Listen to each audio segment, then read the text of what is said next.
Então, a ansiedade, ela parte da ideia de que ela é uma emoção adaptativa, né? Ou seja, se nós não sentíssemos ansiedade, e o que tem no núcleo da ansiedade é o medo, nós não nos mobilizaríamos para algumas coisas, né?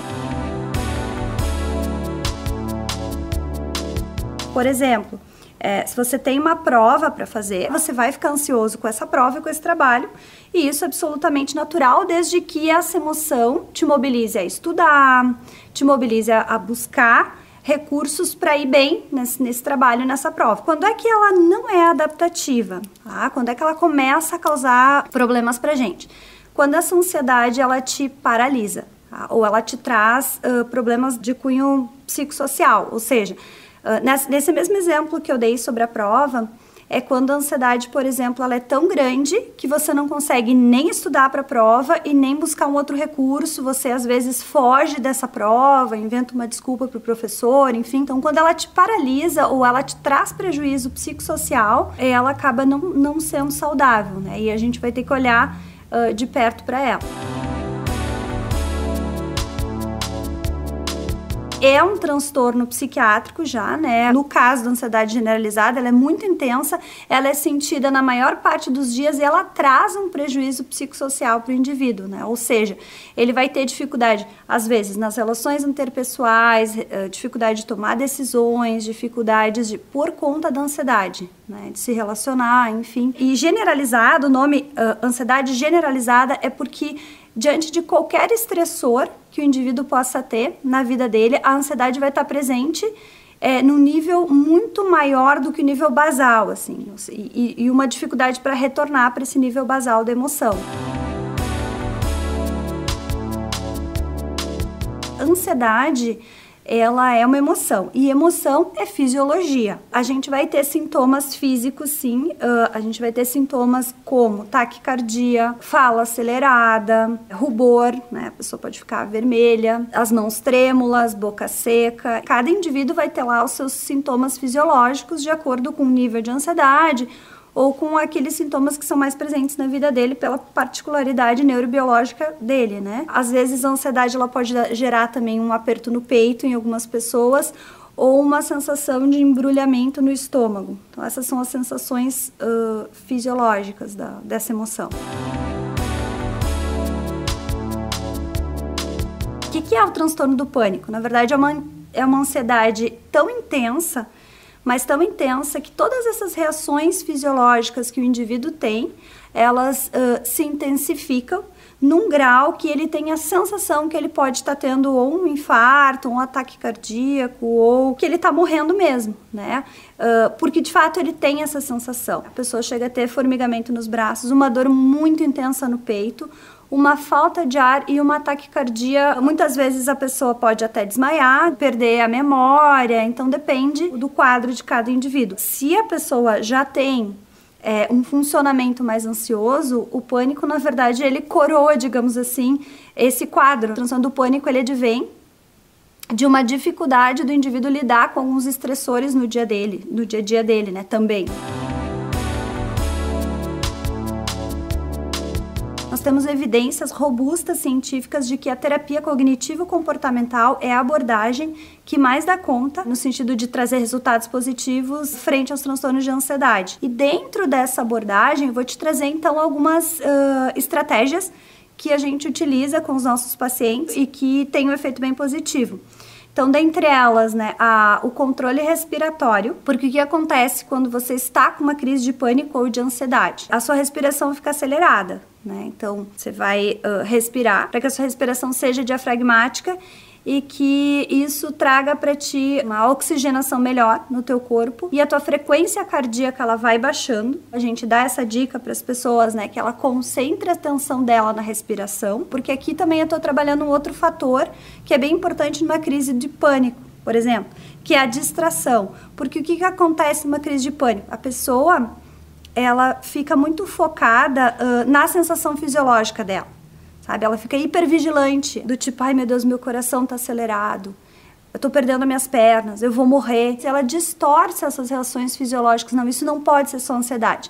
Então, se ela começa a respirar direito, ela tá oxigenando melhor o cérebro, ela tá oxigenando melhor o corpo dela, né, as células dela, e provavelmente essa taquicardia vai diminuir e as sensações fisiológicas elas vão reduzir. E quando ela se concentra na respiração, ela está distraindo a atenção dela das sensações corporais para a respiração. E um outro ponto bem importante é a aceitação da ansiedade. A gente precisa aceitar certas emoções. Quanto mais você briga com alguma coisa, menos você se relaciona melhor com aquilo, né? Então, e é muito difícil quando eu quero que a ansiedade pare ou que isso passe. E às vezes numa crise de pânico, a primeira coisa que as pessoas fazem elas dizem, te acalma, fica calma, fica calma. Na verdade, uma emoção, ela é uma reação reflexa. Não tem como eu te dizer agora, fica calma e não passe de mágicas, você mandar uma mensagem pro seu cérebro, vou ficar calma e deu. Quanto mais as pessoas dizem para quem tá com uma ansiedade intensa, te acalma, pior a pessoa vai ficar. Então, existe um processo de aceitação das emoções que vai ajudar a pessoa a tolerar a emoção. Nós vivemos uma cultura aqui, enfim, acho que em toda a América, né? Uma cultura muito voltada para cumprir objetivos, né? Essa cobrança social, né, dos papéis que você tem que exercer ao longo do seu desenvolvimento, né? Aí você fez a faculdade, agora tá na hora de ganhar dinheiro. Aí ganhou dinheiro, tá na hora de casar. Daí casou, tá na hora de ter filhos, entende? E, na verdade, as coisas, elas não acontecem de uma forma tão linear. Eu acho que isso é um fator que pode desencadear muitos transtornos de ansiedade, porque as pessoas se cobram, né? Olha, eu não consegui, ou eu teria que conseguir. Acho que os fatores sociais têm uma influência bastante importante. Fatores econômicos, né? Acho que viver uma instabilidade como vive o nosso país nos últimos tempos, né? Você tem emprego, você não sabe se tem emprego. Aí você tem que pagar as contas, mas não sabe se vai sobrar dinheiro.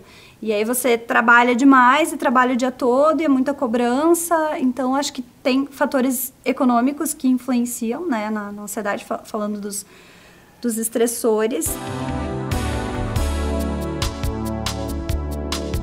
Há vários estudos transversais, assim, bem interessantes, mostrando uma forte associação entre o uso de redes sociais e transtornos de ansiedade. Na minha opinião, o que explica essa associação é bem essa questão que nós comentávamos antes, né? Do quanto que nas redes sociais as pessoas mostram uma vida ideal e aquela pessoa que já é suscetível, às vezes por uma questão neurobiológica, né? Que eu não estou negligenciando a questão neurobiológica, ela existe, sim. Existem pessoas que têm na sua composição genética uma propensão para ter transtorno de ansiedade. Bom, essas e outras pessoas também que acessam a rede social e comparam com a própria vida delas podem se sentir ansiosas porque daqui a pouco não atingiram, né, aquele ideal ali.